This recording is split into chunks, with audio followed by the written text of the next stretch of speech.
Magandang araw po sa inyong lahat, ha? Ay nako po, taliwas sa inaasahan natin ang prosekusyon ng International Criminal Court sa kaso ni Tatay Digong ay pumalag doon sa mosyon ng mga abogado ni Tatay Digong para sa interim release.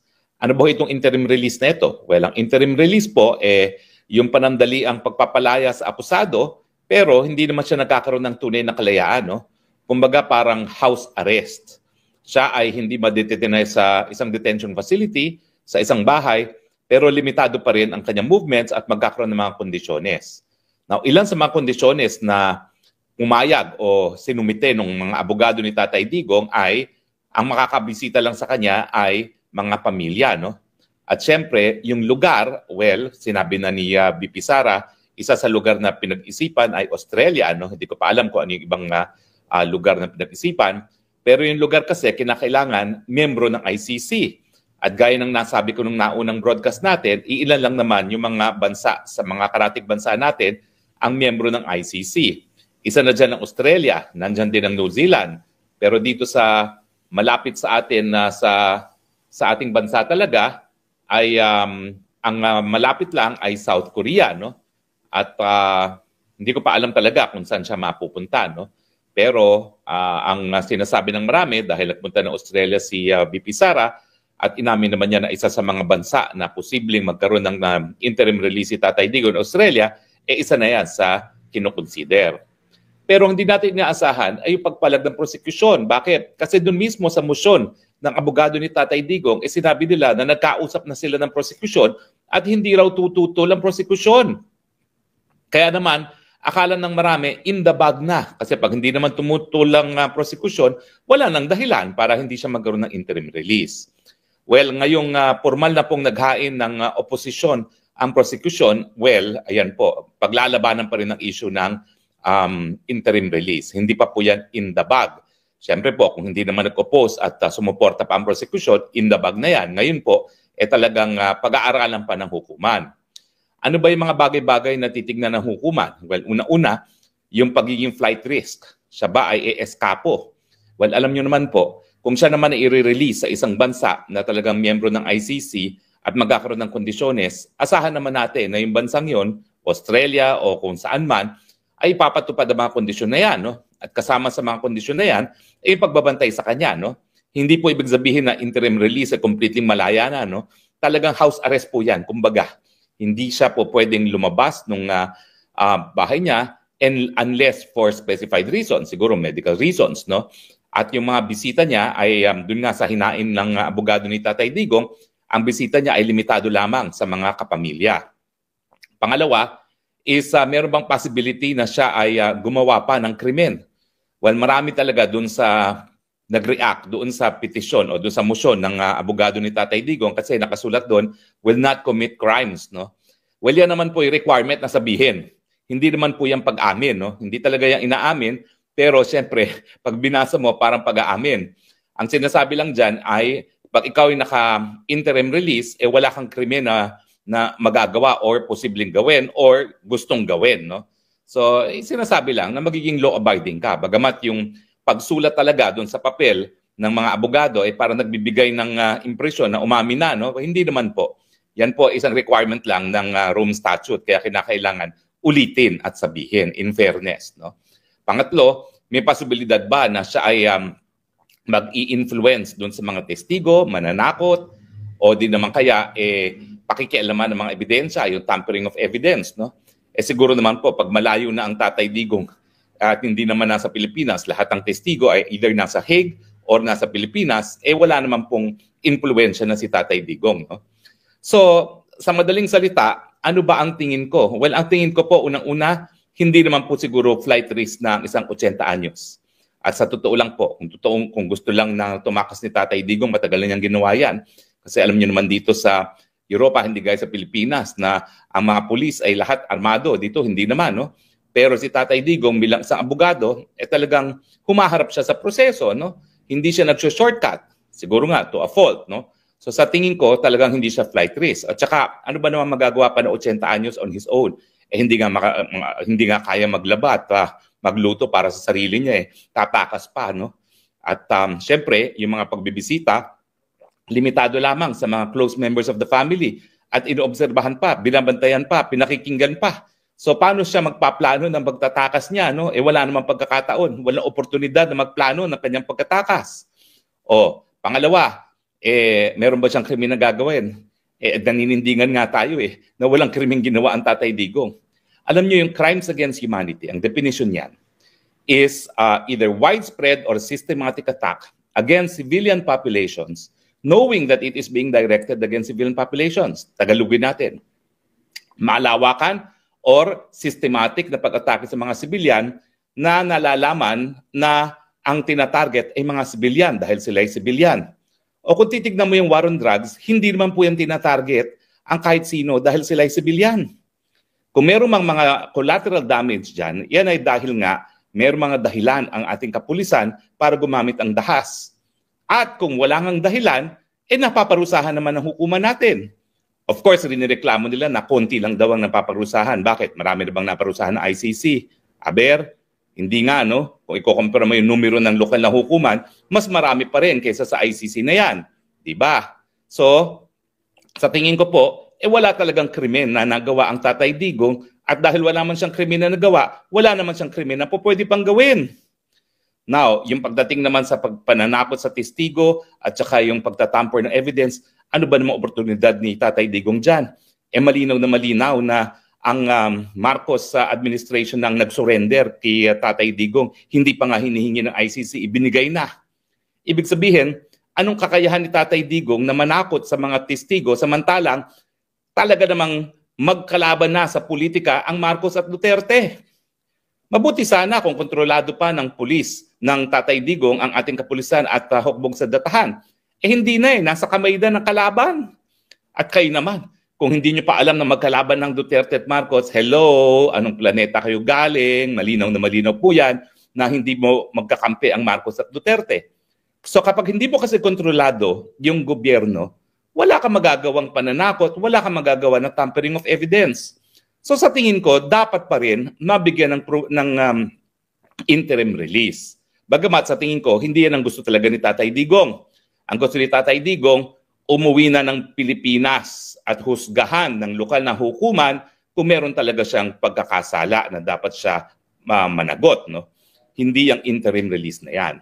Bagamat, iniisip ko naman, siguro, yung atmosphere na ikaw ay nakatira sa bahay, mas mabuti kaysa dun sa atmosphere na nakatira ka sa isang detention facility. Bagamat ito nga pong detention facility ni Tatay Digong ay tinatawag na Hilton of Prisons kasi wala pong rehas dyan.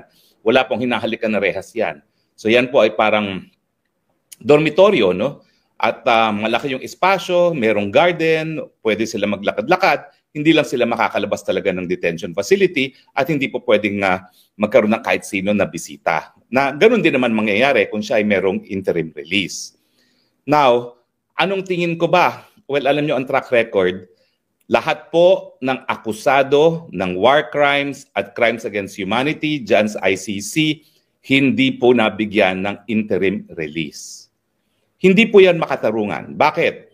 Hindi pa naman nagkakasala, hindi pa napapatunayan na nagkasala akusado. Kita nyo to, 6 na buwan na bago magkaroon man lang ng confirmation of charges. Ulitin ko po yung confirmation of charges, doon pa lang magsisimula ang proseso na magbigay ng ebidensya para malaman ng hukuman kung merong probable cause. Meanwhile, nakakulong na si Tatay Digong na 6 na buwan. At itong Hulyo nga, 4 na buwan na siyang nakakulong. More than 100 days na. So hindi po talaga makatarungan yung sistema na pinapatupad ng ICC. Kulong ka muna bago pa mapatunayan kung merong probable cause para ikaw ay litisin. Afterwards, alam niyo po yung 6 months na yan, yung September na confirmation of charges. Diyan pa lang magsisimula ng pagsusumite ng ebidensya. Hindi pa po yan ang petsa kung saan magdedesisyon sila kung meron ngang sapat na ebidensya. Siguro po aabot pa ng 6 na buwan yan.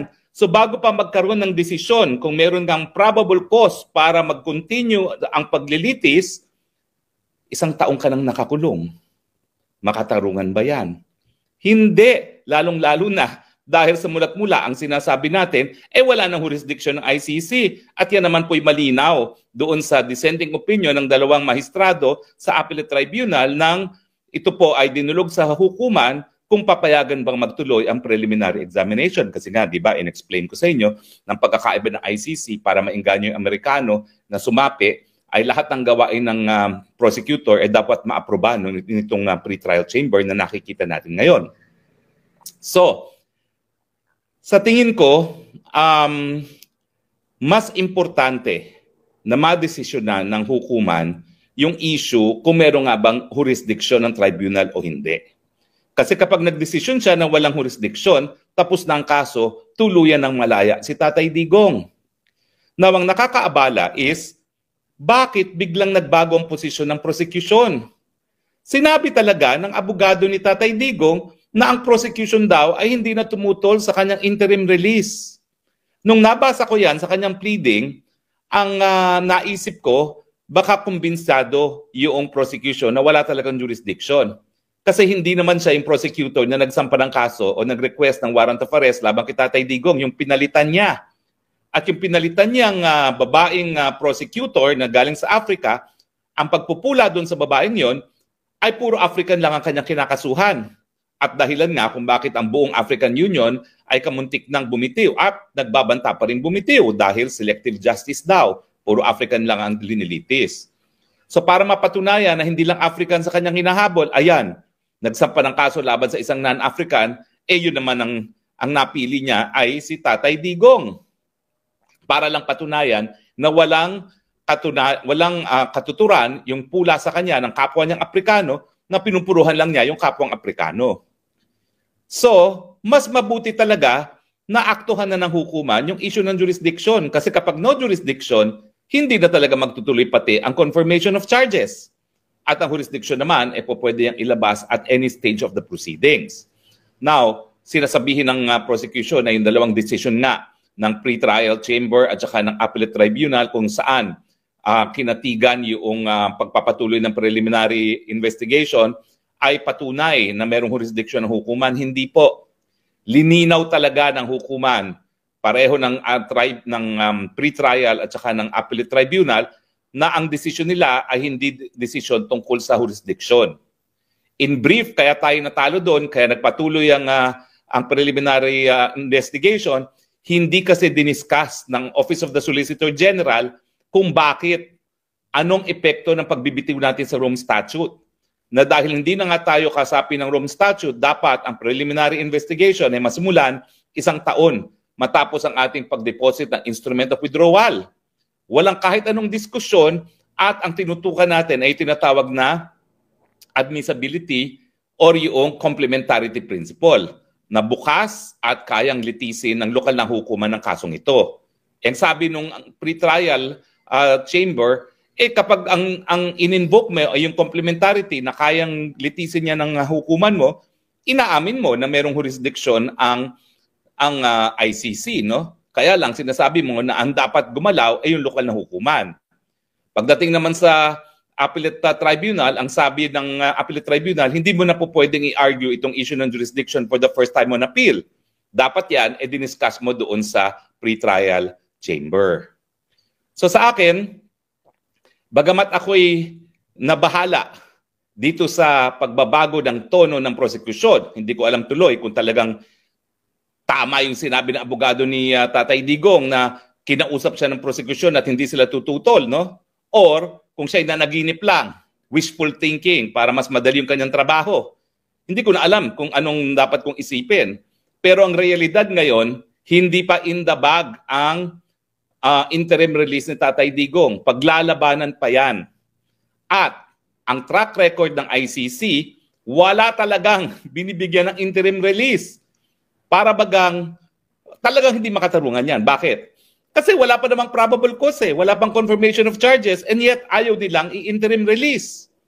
Ito nga po yung problema na hindi hinarap si Tatay Digong sa lokal na hukuman.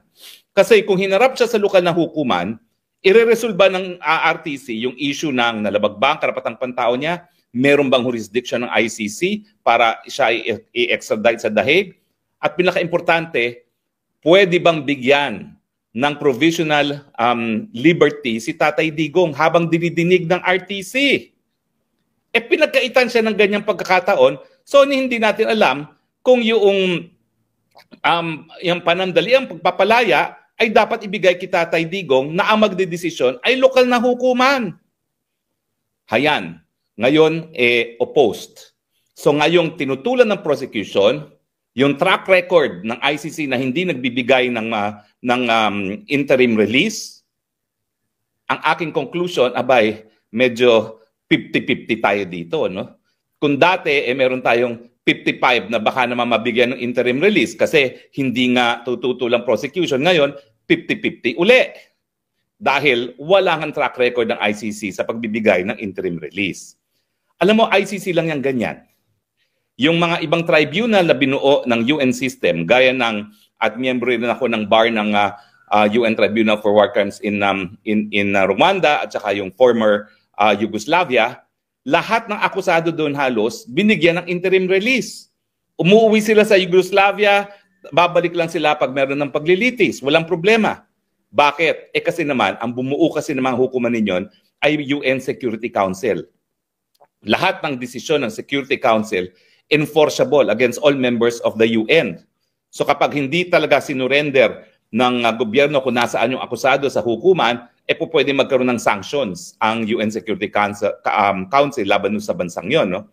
At kaya naman napapatupad yung mga order ng mga tribunals na yon para paapirin. Pero pagdating sa ICC, palibasa walang mandato ang Security Council at ito'y voluntaryong hukuman, walang ganong kapangyarihan ng UN Security Council na mag-impose ng sanctions kapag hindi napasipot ng mga bansa yung mga akusado na dapat litisin, no?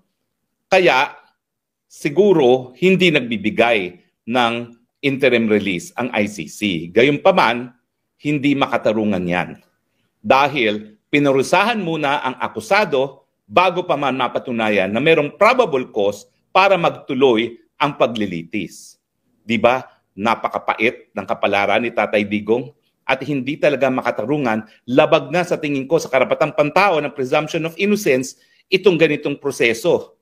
Kulong muna bago magkaroon ng probable cause.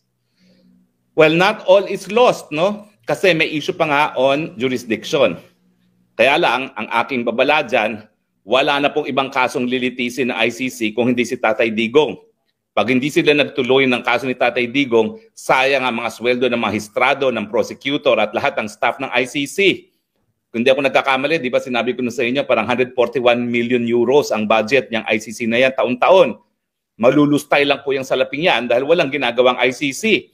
So parang ang maging inclination ng mga magistrado at lahat ng tao dyan sa ICC, sige na, tuluyan na natin ng Digong. Nang sa ganun, ma-justify yung mga sweldo nila, no? At ang kanilang budget.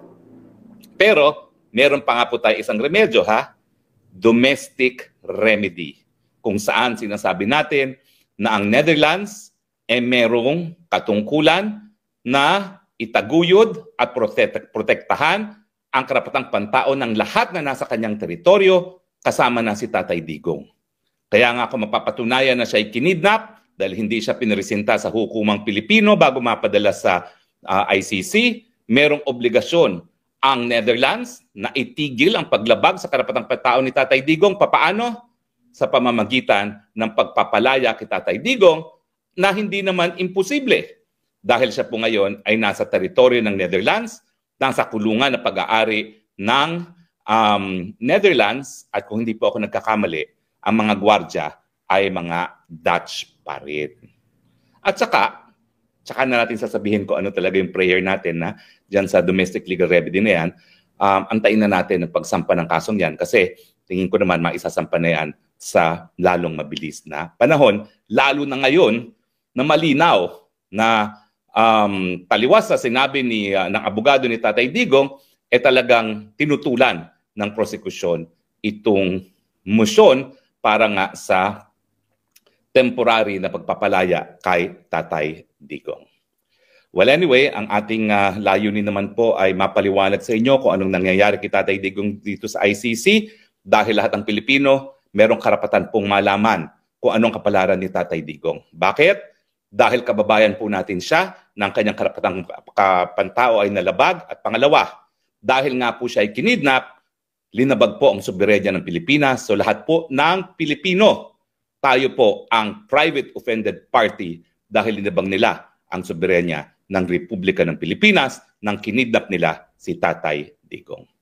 So sana po, alamin natin kung ang pangyayari dito sa The Hague dahil lahat ng Pilipino may pake sa kapalaran ni Tatay Digong.